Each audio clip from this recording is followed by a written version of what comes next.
Hello, everyone. My name is Michaela Wren. I'm a natural resource conservationist with Wake County Soil and Water Conservation District.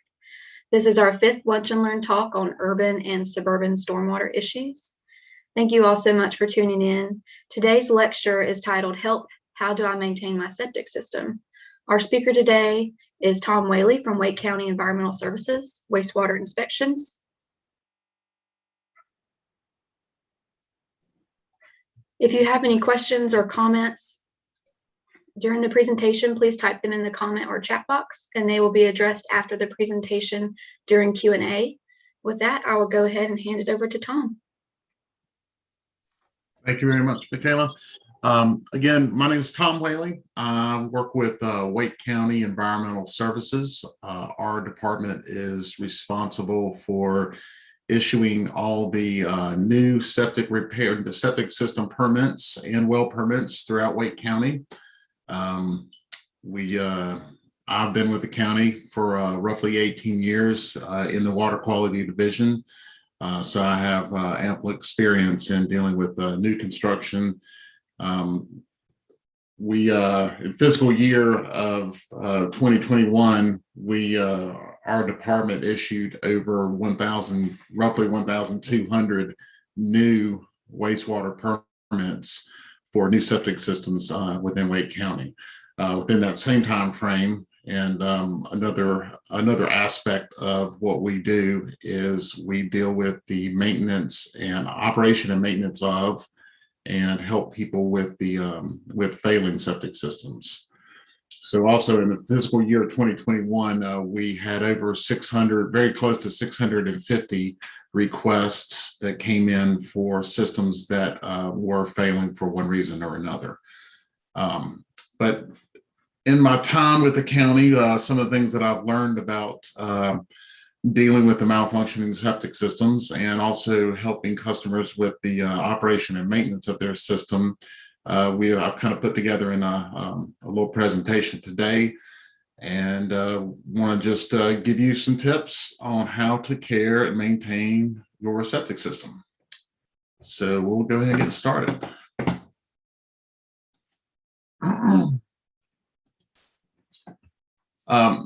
So first thing we want to talk about is what is a septic system, or what is a septic tank? I found it interesting a few times when I would run out to somebody's property and talk to them about their system, and they'd say, oh, it's over on the side of the house, and they would be pointing to the septic tank. And it occurred to me multiple times that they had an understanding that that was the system. That is part of the system. So a septic tank is an underground chamber. Simply, it's made of concrete, fiberglass, plastic, and it's where the domestic wastewater that leaves your home goes into for basic treatment. They refer to it as being a septic system because it's just that. This is a system similar to your HVAC system, your electric system, the other systems associated with your home and the day-to-day operation. However, this is the one that all the water and waste from your sinks, your showers, your toilets, everything goes out and goes into your septic system. So the septic tank itself is the first part of that system. And what happens in that septic tank is it's the process that happens in there is a reduction in solids through an anaerobic process. Some of the solids will settle out, and it's referred to most of the time as just a primary treatment. Once the treated liquid has been disposed of, or the solids have settled out, the liquid will move its way on through the system out to the drain field. So septic tanks come in various sizes. Traditionally or currently, for a 3-bedroom home, you have a 1,000-gallon tank. For a 4-bedroom home, 1,200, and for a 5-bedroom home, a 1,500-gallon tank.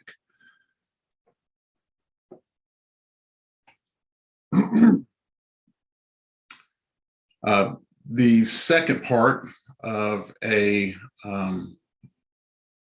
septic system would be the drain field. So what is the septic drain field? The drain fields, or you also hear them called leach fields or drain lines, is where the water that leaves the septic tank filters out and removed, all the impurities are removed from the liquid. And they come in different configurations, but often they're sometimes pretty substantial in size. This I think, is a part that's a little surprising to people sometimes about how large the drain field may be. On average, you could, in Wake County, on average for a 3-bedroom home, a 900 square foot drain field would be, an average size, all the way up to possibly a 1,600 square foot drain field for a larger home.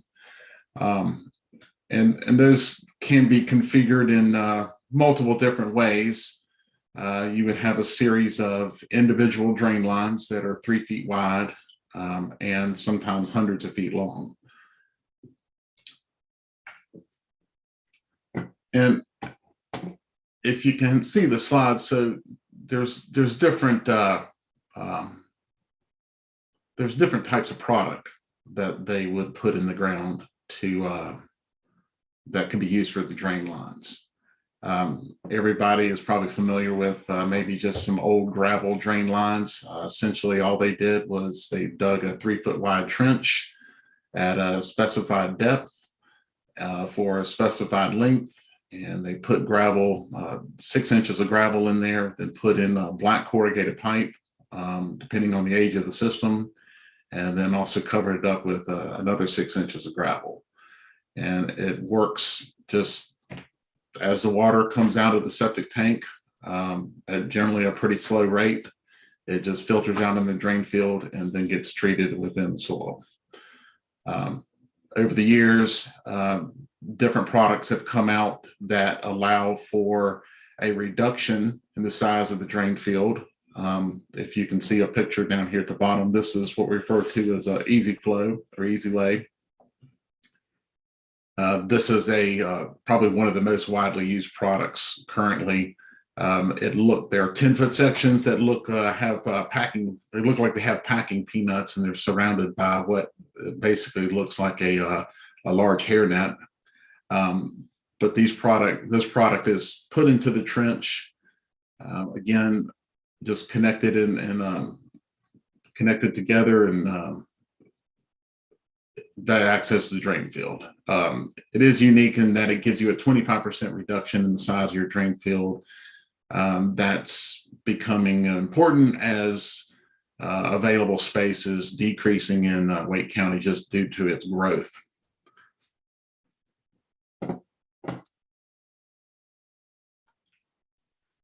So a couple of the questions that I want to that many people ask, or I have had people ask me before, and that I hope to kind of cover in this, is what does it mean to own a system or own a home with a septic system?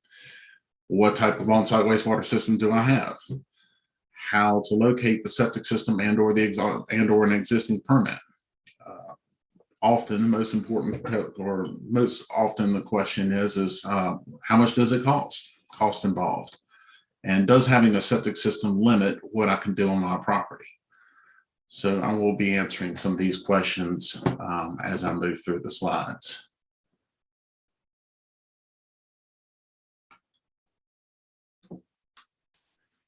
So on this slide, I just wanted to highlight the simple wastewater system. So over here on the left-hand side, we have what we call a pit privy.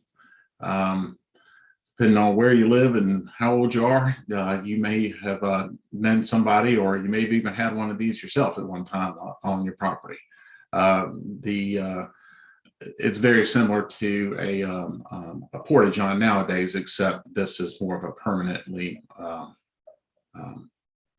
structure versus one that gets moved around. On the other hand, we have just a simple diagram of an anaerobic treatment system. And in layman's terms, this is about the equivalent of having a packaged sewage treatment plant on your property. The waste comes in from the house. They have an aeration chamber, chlorinator. They clean the water up to the point to where when it leaves the septic tank, it reduces the amount of impact on the property.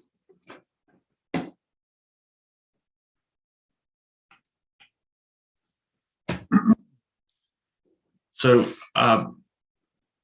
one of the things that I found interesting over the years was the lack of understanding of the size, location, and the type of septic system that people would have on their property.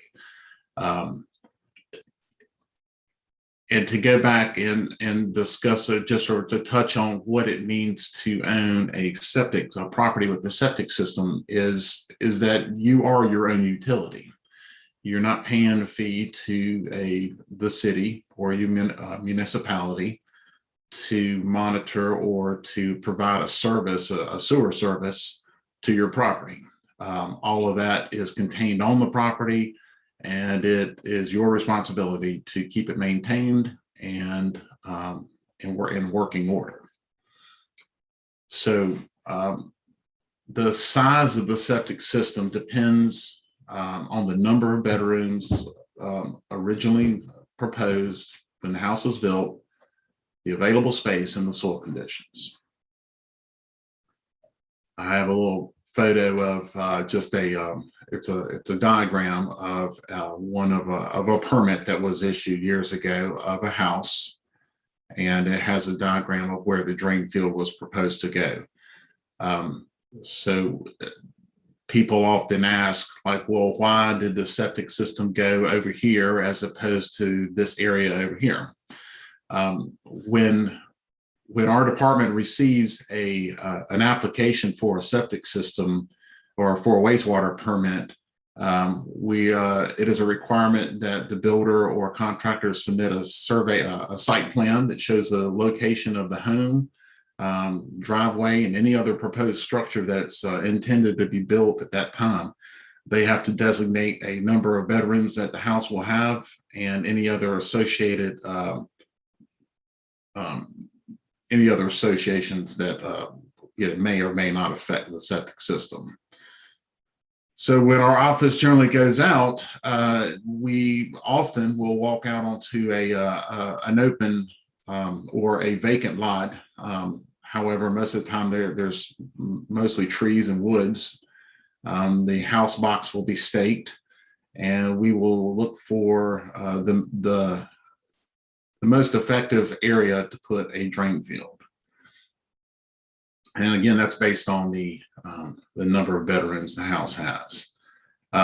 We'll look at available space with regards to setbacks from property lines, easements, proposed wells, adjacent homes and wells and septic systems.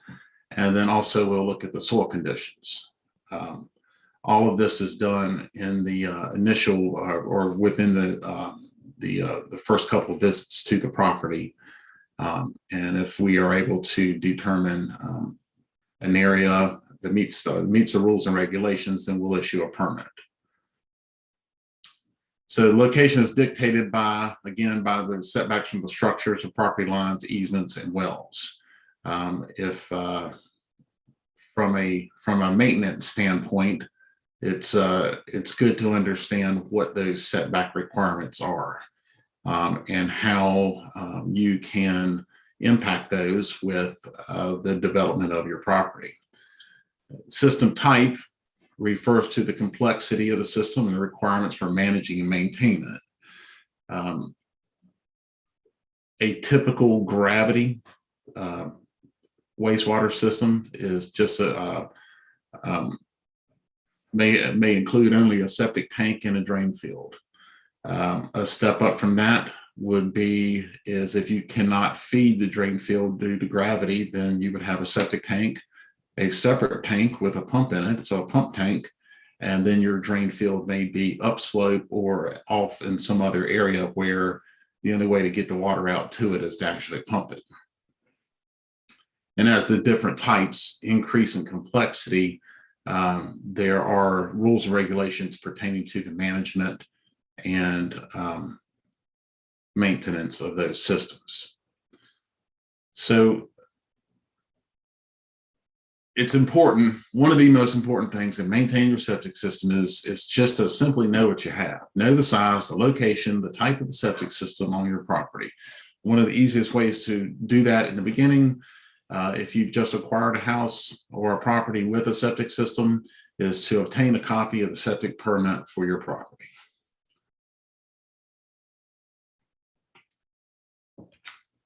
So Wake County we have two separate options of trying to locate a couple of different options of trying to locate your septic permit through our website. We have our Wake County GIS app, which is there are iMaps. This will teach you, or this will show you how to go in there, log in your address. It will bring up it'll bring up a map of your property. It will give the information pertaining to your ownership of the property, but down at the bottom, it'll give you an option to search for a septic permit. Alternatively, you can also go into follow this link, go into our permit portal and search it that way. That's also a good way to track any permits that are being issued for your property for other things as well.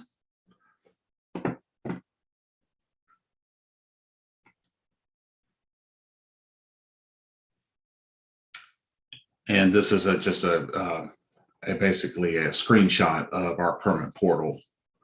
It's easy to go in and register, create a simple password and your name, and then you will have access to, specifically, you can type in your address and you can bring up information pertaining to permits and work that has been done by the county on your property. And if you simply want to give us a call, our environmental services line is the 919-856-7400, and you can call in and simply request a copy. We'll let you know that generally is, I think they have an 8 to 10 day turnaround time. And while we would like to have permits for every property, and every property did have a permit at one time, sometimes they are unavailable. Just there's tens of thousands of them, and sometimes you just can't find them.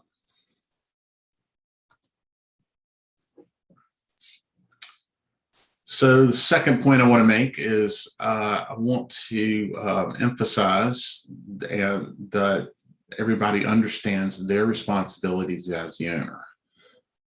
As the owner of the property, you are responsible for the maintenance, the repair, covering the associated costs. And again, I'll emphasize that you are acting as your own utility. Some systems require a contract with a certified operator, address all the failures in a timely manner to prevent public health issues and legal repercussions. And I'm going to kind of also go over how to apply for a repair permit. I often refer to the septic system as I stated earlier, as it's another system associated with your home, which in my opinion is probably one of the most important systems.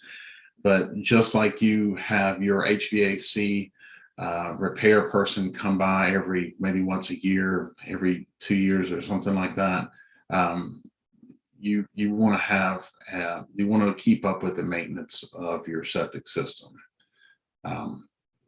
Generally, maintenance can be stretched out a little bit, but pumping out the septic system is one of those things that should be done on a pretty routine basis, and we'll get into that in a few minutes. But I want to touch base on the second point too, that some systems require a contract with a certified operator.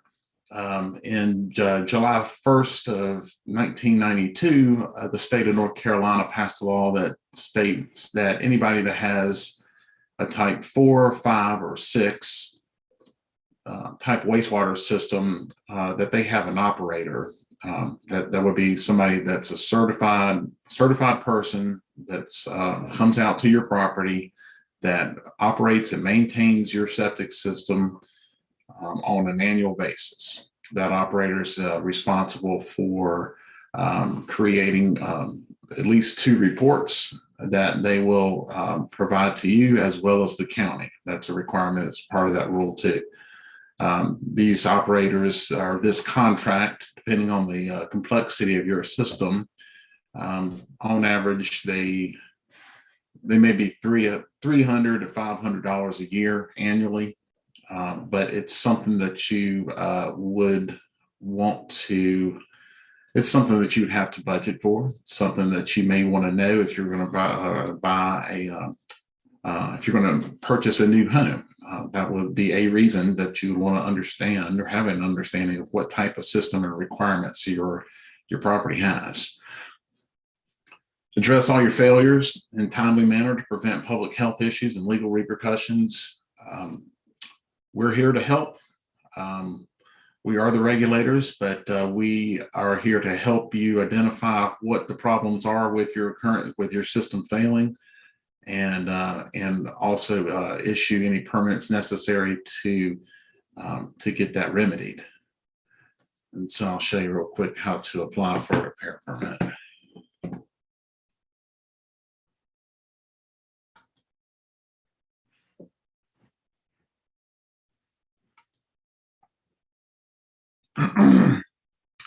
Well, let me talk about the cost first. I'm sorry.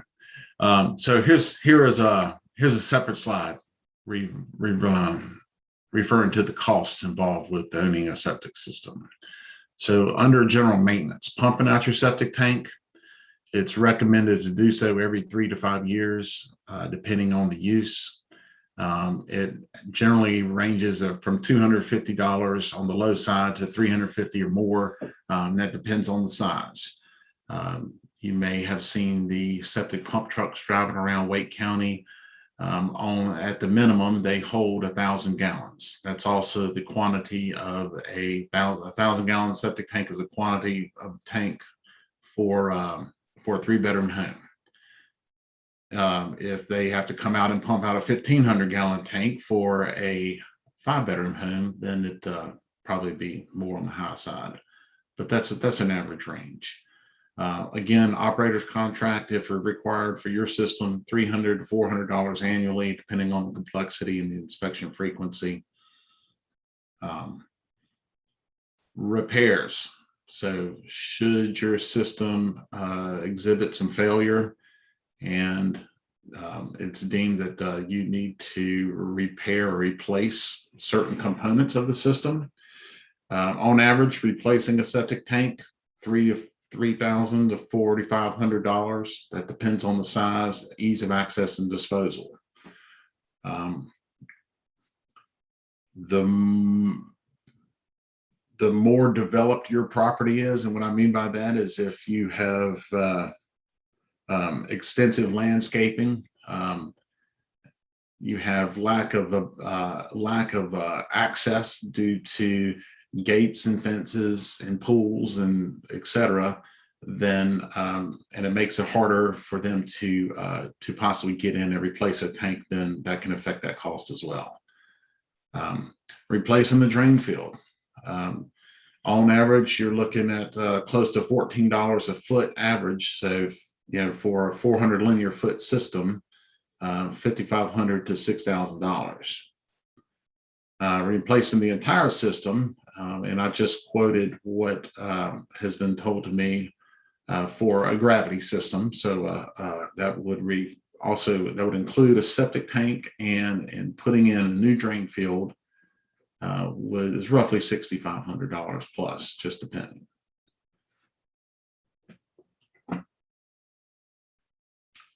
So now that you have a little bit of understanding of the costs involved, can go and look at what the how to apply for the permit. I may have got my slides out of touch here, but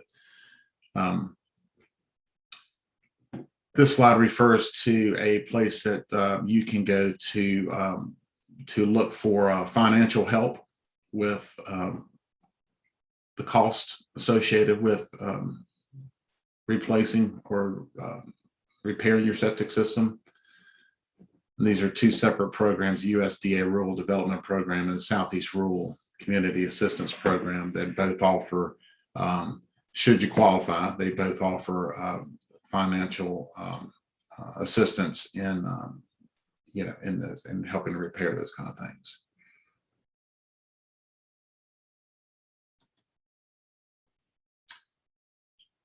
And back to what I was talking about a minute ago. So we have recently, you can still call in 919-856-7400 option 8.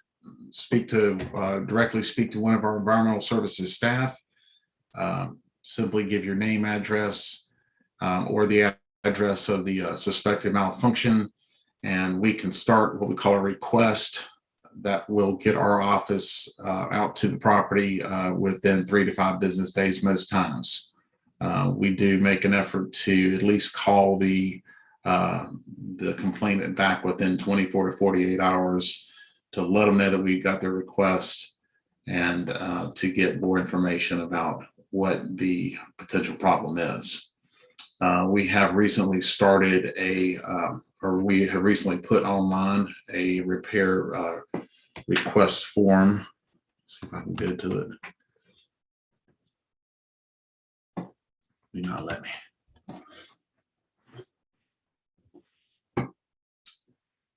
So we have an online request form now. You can follow this link and it'll take you to our web page. I will let you know that it has the option to remain anonymous. However, we would greatly appreciate being able to contact somebody about what the problem is and where it's located. That helps us follow up with it quicker and investigate the problem.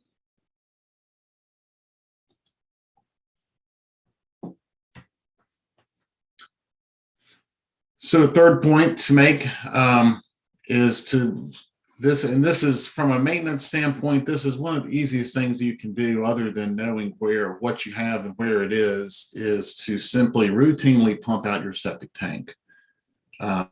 It's recommended every 3 to 5 years, depending on use. Simple maintenance items.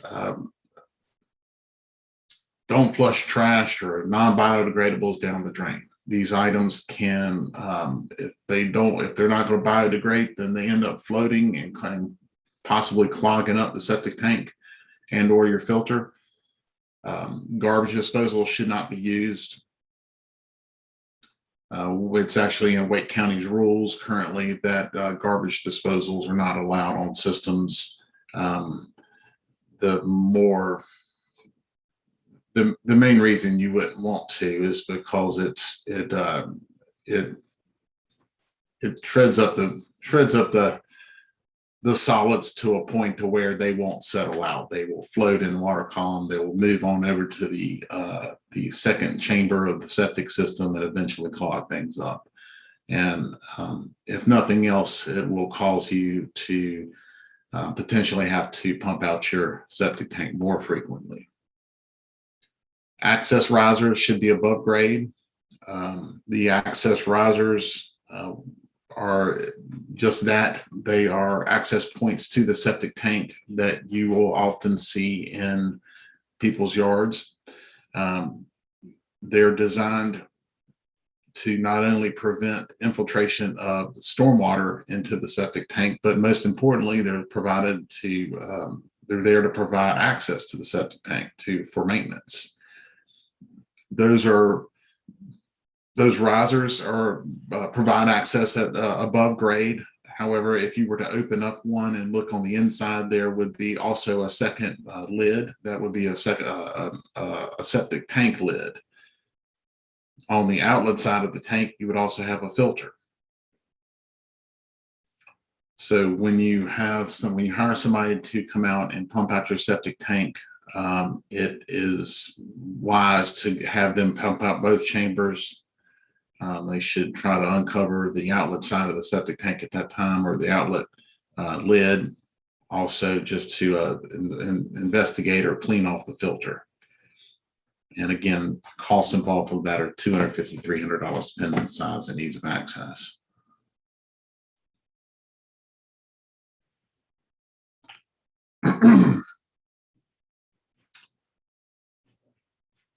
For cleaning the filter annually.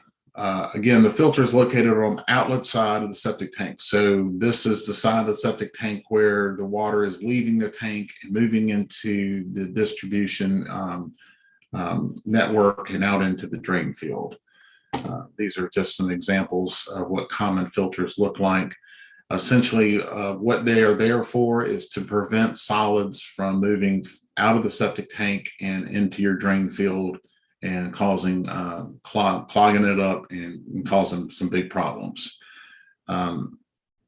It's advisable to you really want to clean your filter off on almost an annual basis. It can be as simple as just accessing it and hosing it off. We recommend doing that hosing it off on the outlet or the inlet side of the septic tank. If it were me, and I would have the pump company do that for you if you like. But in this middle picture, there's an example of that's a pretty this filter has a lot of debris on it. And a clogged filter can cause a septic tank to back up. And the results of a backing up septic tank could be effluent coming out onto the top of the ground, or worst case scenario is it could have the potential to back up into your home. So clean the filter annually.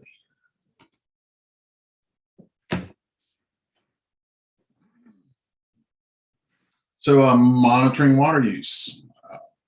This is one of the main reasons that septic systems have problems. Earlier, when I spoke of that septic systems were sized according to the number of bedrooms, it simply it relates to the way it relates to that is it's 120 gallons per day per bedroom. That's how the septic system is sized, and that's the maximum daily use.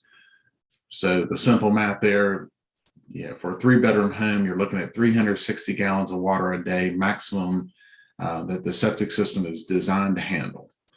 The suggested use is not to exceed 80% of that. And that generally gives it a little bit of buffer. That way, when heavy rains come through, times where you might have excess water use, then it provides a little bit of buffer in there.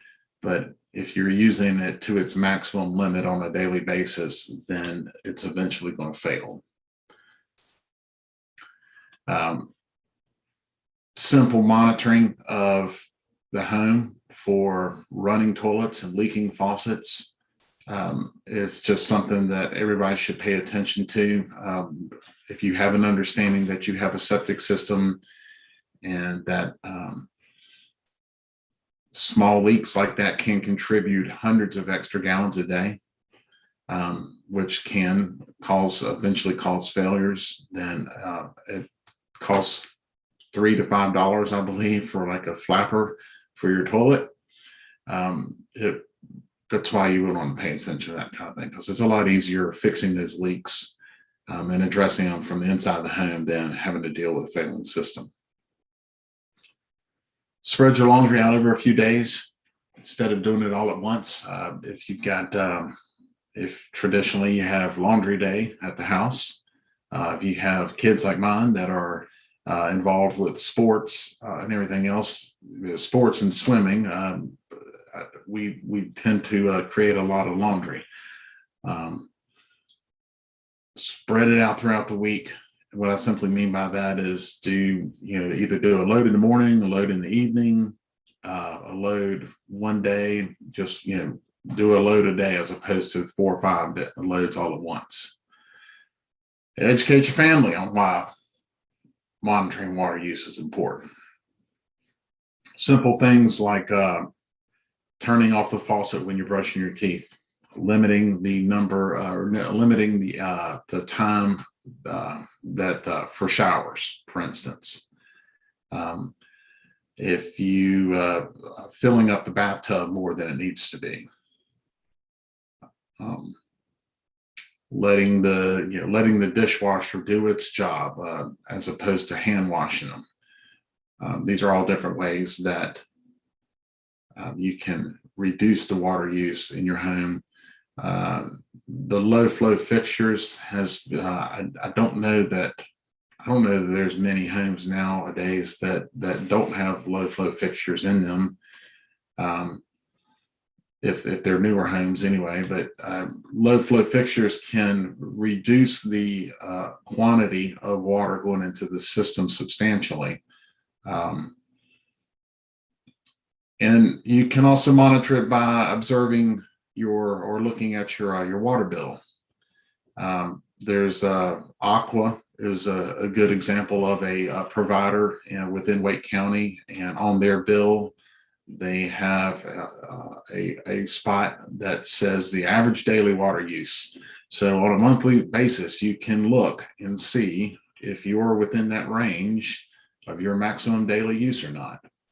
They also provide a bar graph over on the other side that will allow you to look at the last year's worth of water use and to be able to see if there were times where you may have exceeded it, and then you can think back to what may have been going on at that time. Oh, we found that's that time when we had a water leak, or we found a water leak. That makes sense. Often people will see a spike during the summertime because they're watering their lawn, washing cars, kids are playing out in the water. And that's if you're on a community well or public water. If you don't have that, a simple suggestion, if you're on independent individual well, a suggestion would be to add a meter to your well.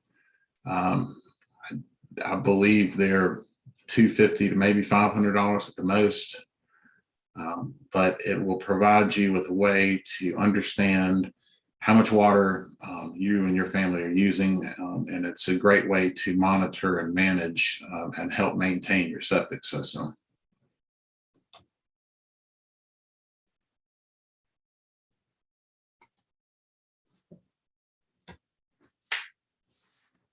Understand and observe the limitations of your property.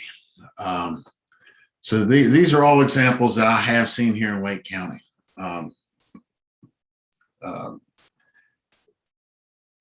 When you decide to develop your property, and you go through the proper permitting to do so. If you plan on building the new swimming pool, the detached garage, the basketball court, whatever it is, and you move through the proper permitting procedures to do so, what's going to come up is that you have a wastewater system on your property. So one of the things that is looked at when this new pool, for instance, is proposed is what available space do you have on your property to be able to install or to build what it is you want to build and still meet all the required setbacks from your existing septic system. That means the one that's currently in the ground and that is operational, and then also from a repair system. The repair system is it could be anywhere on your property that meets the rules and regulations pertaining to a septic system, that allows you to have a full backup for your system. So if somebody comes in and they want to build a pool that's similar to the one over on the left with fountains and slides, and it's extremely big with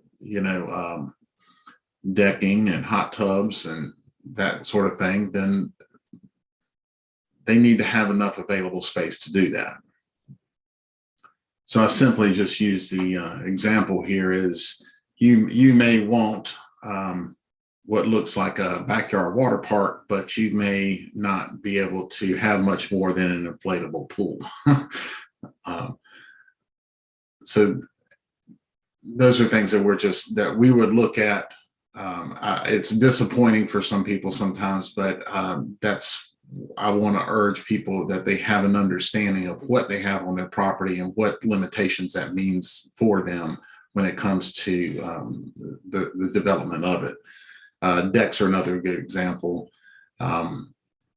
We've had some pretty elaborate plans in the past come through that are looking, they want to build a large deck with different levels and sections and everything.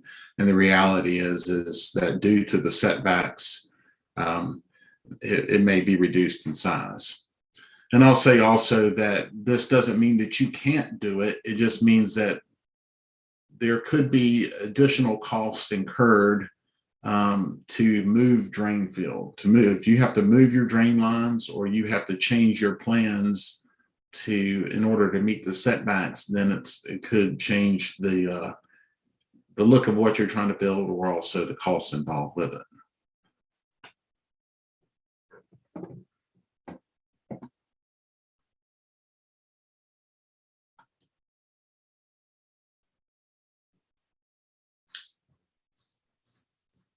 So number 7 is do not drive over or park on top of your septic system. If everybody remembers back to one of the very first pictures that I showed of talking about the packing peanuts surrounded by the hairnet, that stuff, it's easy to be crushed. If you drive over it with heavy equipment, you have the potential to crush a drain line. You have the potential to have stuck vehicles on your property, including your own. And then you have the potential to also damage additional components to the system. Distribution box and septic tank are among those. So driving over the septic system is not advised or recommended. And even parking over it over a period of time has the ability to cause issues.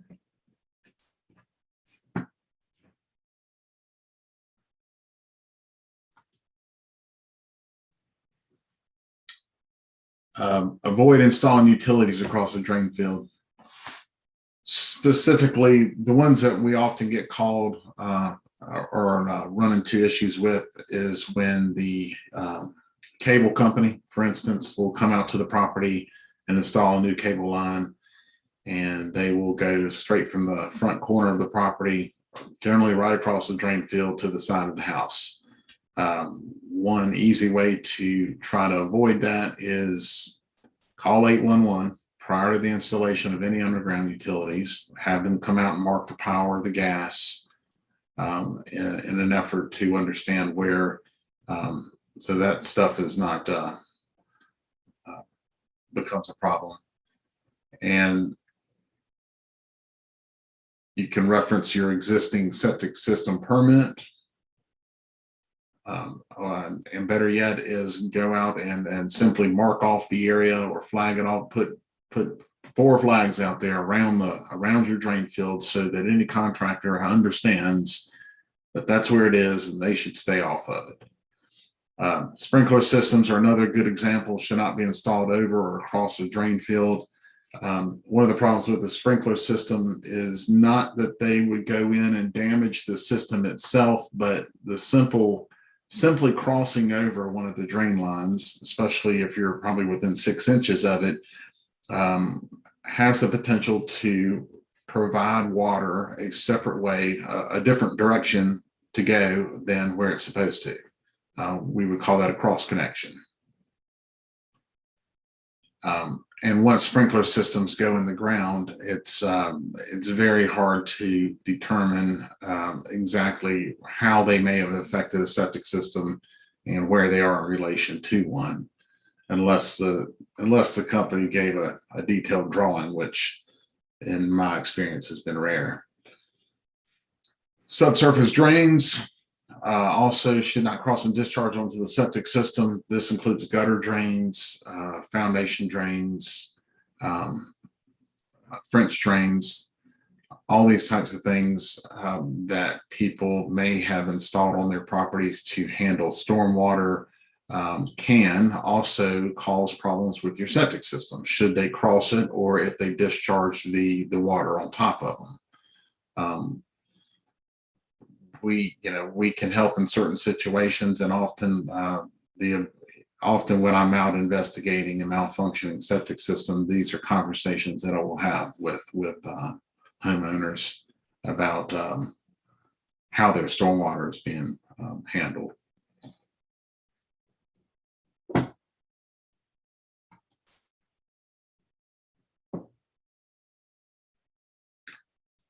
And so on some previous slides, I had links to separate, like how to apply for the repair permit, how to find a copy of the permit, and I put all those here on the very end in a resource guide.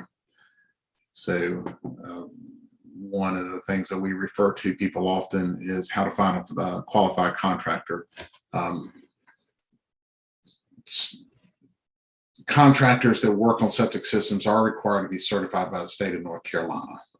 That's the link to that web page, which has everybody that's certified listed by name and county.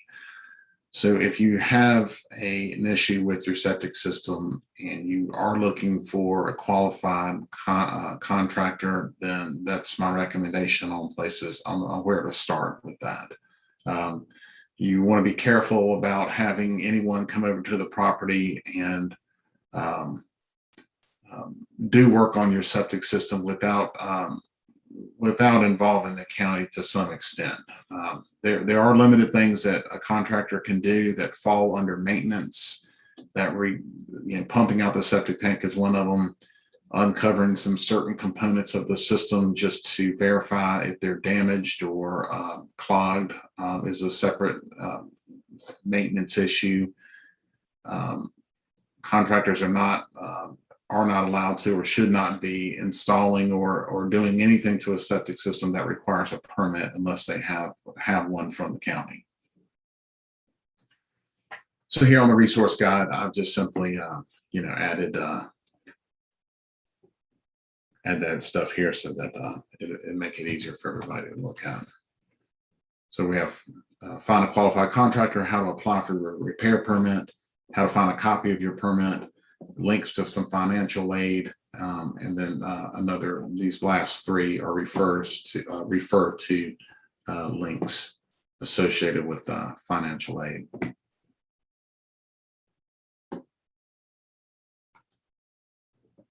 And that's about it. So again, my name is Tom Whaley. I'm with Wake County Environmental Services and Water Quality Division. That's my name, email address. I'll be happy to help out with any questions or concerns anybody has. I guess we'll open it up to any questions.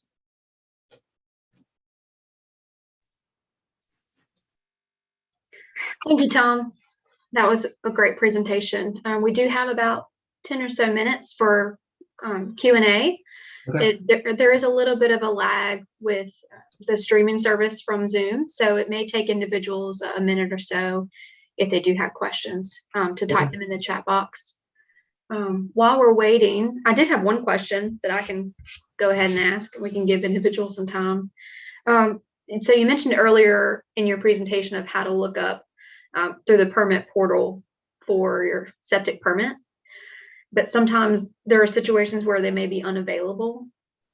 So what would your recommendation be for individuals if they're in that situation? Maybe they're having some upcoming construction and they're trying to figure out where that drainage field is, but for some reason their permit can't be found or it's unavailable. So the permits that are in our, I don't have exact numbers for how many have been uploaded now. Last time I recall hearing, it was like over 70,000, 75,000 maybe. Okay. So it's over the past probably going on 5 to 7 years now, if not a little bit longer. We've been working on or uploading all the hard copy permits up into to digitize them. And so through the permit portal reflects a lot of those permits that were uploaded at that time. We have permits, we still have hard copy permits in our office that go back into we have permits from the 1940s. Wow. Okay. And so they're sometimes if it's not available online, it doesn't necessarily mean we don't have it. It just means that it could be, in a form or in somewhere where it just never made it to be scanned, or just not that old, or because it's that old.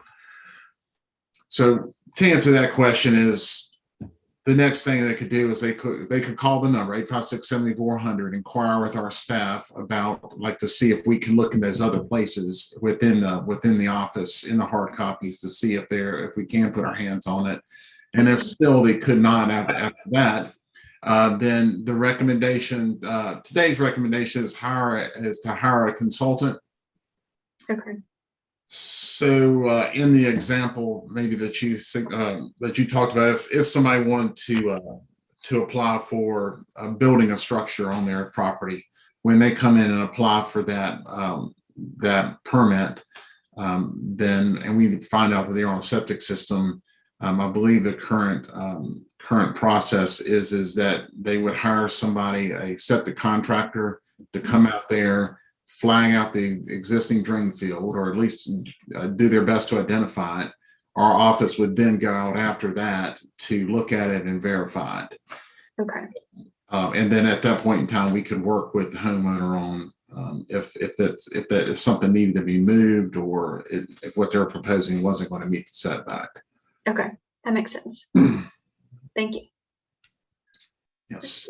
I'll check the chat boxes, see if there's any other questions that came through. There is one from Ryan. He said, I'm looking into putting some trees in the backyard. What should I keep in mind in regards to the drain field? So trees over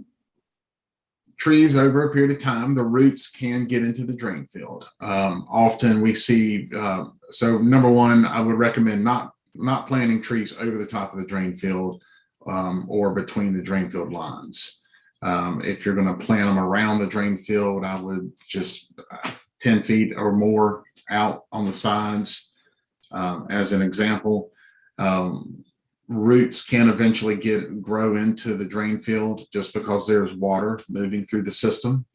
And we will generally see on older systems that sometimes roots will cause problems, and it's generally within the first maybe 25 feet of the system where water is constantly coming in versus all the way out on the far end. Okay. But don't plant any vegetation, especially trees that could get big over the long run. Don't plant them over your drain field, and don't plant them on between them. It's good to know. Have you ever run into situations where someone maintaining their septic system has had to go in and remove trees because it's damaged the drainage field due to the roots? Yeah, it's there's not so much of I mean, if it gets to the point to where if it gets to that point, a lot of times you can go in there and just they'll pull out a slug of just roots that's 3 or 4 feet long. And once that thing of roots is removed, you could have open drain field. Okay. It's a funny thing about a septic system. Sometimes they will work all the way up, even with the diameter of my finger. If there's a hole in that one down the drain line, if it can work and go down there, it will do so up until one day where it closes up, and then it just stops. Okay. But yeah, there's been some scenarios like that. The problem with that is, especially if it's a larger tree, is that you run the risk of damaging the drain line or causing a bigger problem by trying to remove it. Okay, yeah, that's true. Let's see if there's any other questions. We have a few more minutes, so if anyone else had a question, Okay. might give them another couple seconds. They might be typing.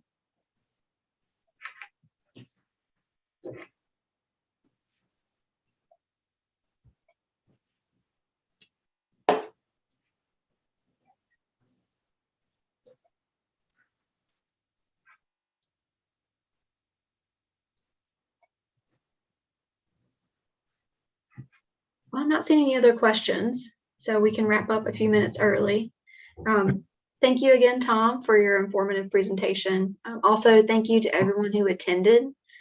If there were any questions that were not answered, or if you think of something after the presentation has ended, again, Tom's information is on the slide above. You can reach out to him, or you can reach out to us at Wake Soil and Water Conservation District. Our main email is swcd@wakegov.com. As a reminder, the Lunch and Learn series will continue every Tuesday for the month of July. To see what topics will be covered in the coming weeks, please visit wakegov.com/helplunch. I hope you all have a great rest of your day. Thank you. Thank you.